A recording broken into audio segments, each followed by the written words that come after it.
flying into LaGuardia at night and looking down at the city, and you say to yourself, wow, and I'm in charge of all that.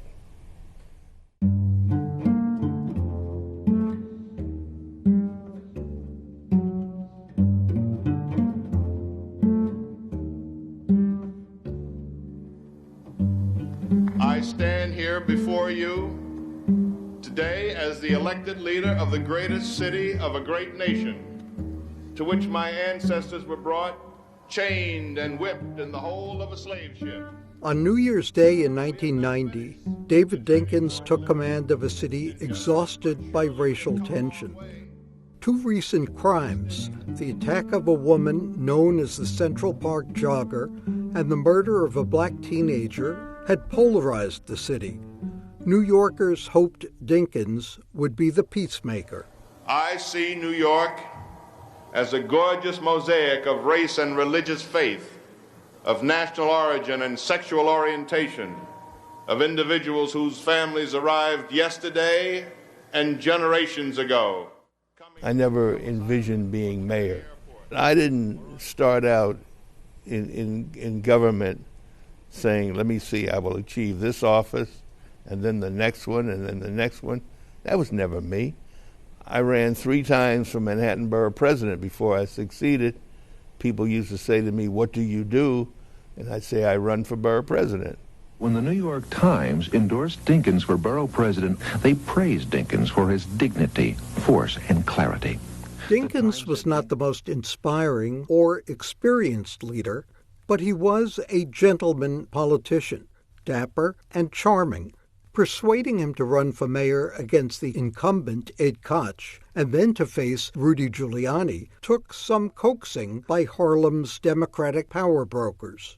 They persuaded me, not that I could win, but I had the best chance of persons whose names were recognizable. I was as popular as Jesse Jackson. I was convinced that I should try. We have 45 seconds left for concluding statements. Mr. Dinkins. I want to bring people together not only for the sake of our city, but for the sake of our country.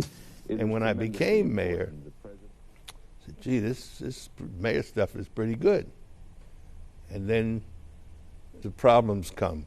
The worst mass murder in U.S. history. Police have a manhunt on for a rapist believed responsible for a string of attacks in Brooklyn. No one has any reliable idea of how many homeless people and panhandlers are on the subway. Dinkins had inherited a city in turmoil, crippled by crime, crack, homelessness, and corruption scandals. New York faced a deep recession and record budget shortfalls. Governor Cuomo is planning to fire 2,000 state workers to help close the state's billion-dollar budget gap. But the Dinkins administration launched programs to extend library services, revitalize Times Square, and it cut a deal to build a new stadium for the U.S. Tennis Association. The city didn't build that stadium. The USTA did. What we achieved with this was absolutely amazing.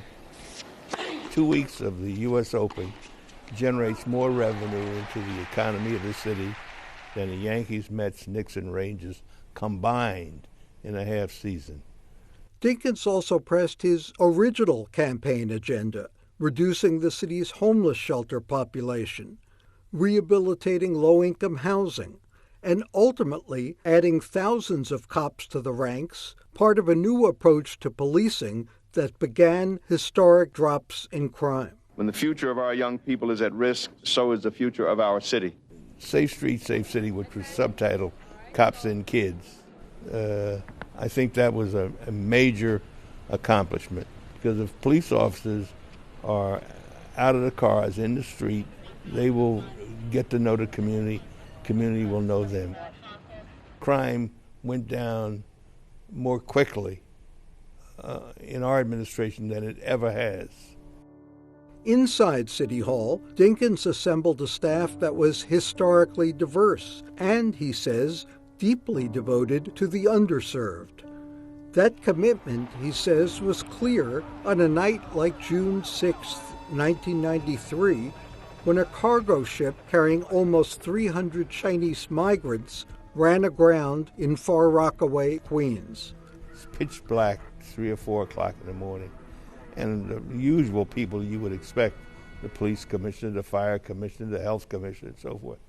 And the young woman named Elizabeth Ivars, who was in the mayor's office of immigrant affairs, and she was out there. Not because I ordered her to come or somebody suggested it. She was there because she saw her job as protecting the rights of immigrants. Those are the kind of folks we had. And that makes me real proud. But it was another tragic summer night in 1991 that ultimately would be Dinkins' undoing. On August 19th, in Crown Heights, Brooklyn, a neighborhood where blacks and Orthodox Jews had long lived on cramped, uneasy streets, a car in a rabbi's motorcade ran a red light and accidentally killed Gavin Cato, a 7-year-old black boy playing on the sidewalk. Hours later, a mob of black teenagers seeking revenge surrounded Yankel Rosenbaum, a Jewish scholar, and stabbed him to death. The racial tension exploded. The rocks and bottles rained down periodically, even one hitting the mayor's car at one point, damaging the roof, while he pleaded on the steps for calm. I want to avoid further tragedy and further hurt and further harm.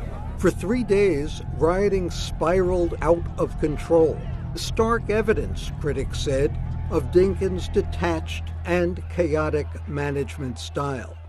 But you see, my position is and remains to this day that if there's a fire, it's not the job of the mayor to tell them what diameter hose should be used to put the fire out.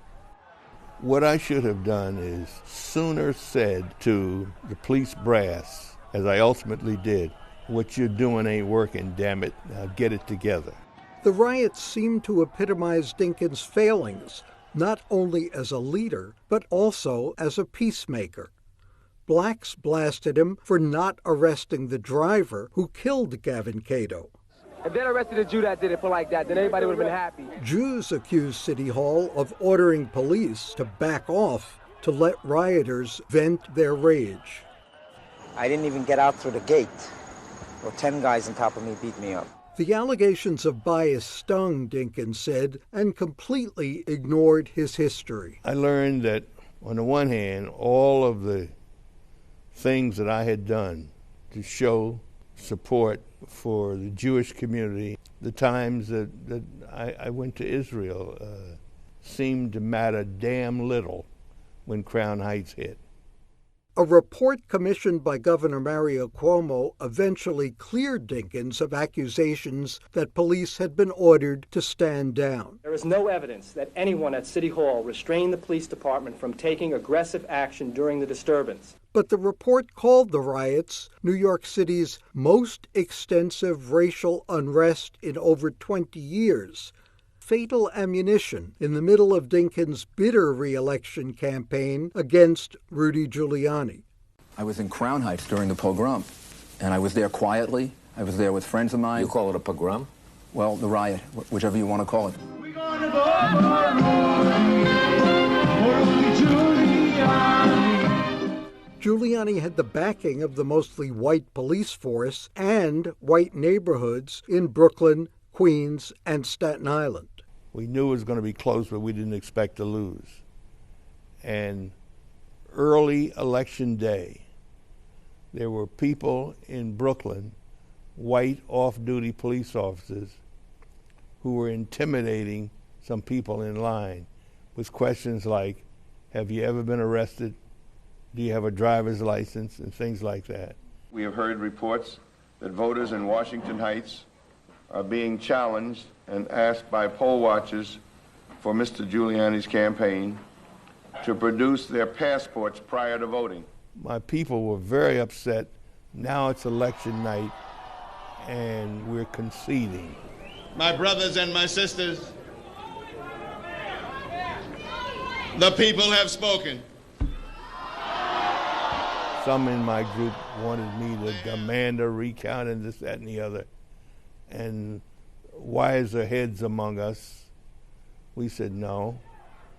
In this country, we don't have coups and revolutions. We have elections. You see, my friends, elections come and go. Candidates come and go. Mayors come and go. But the life of a city must endure.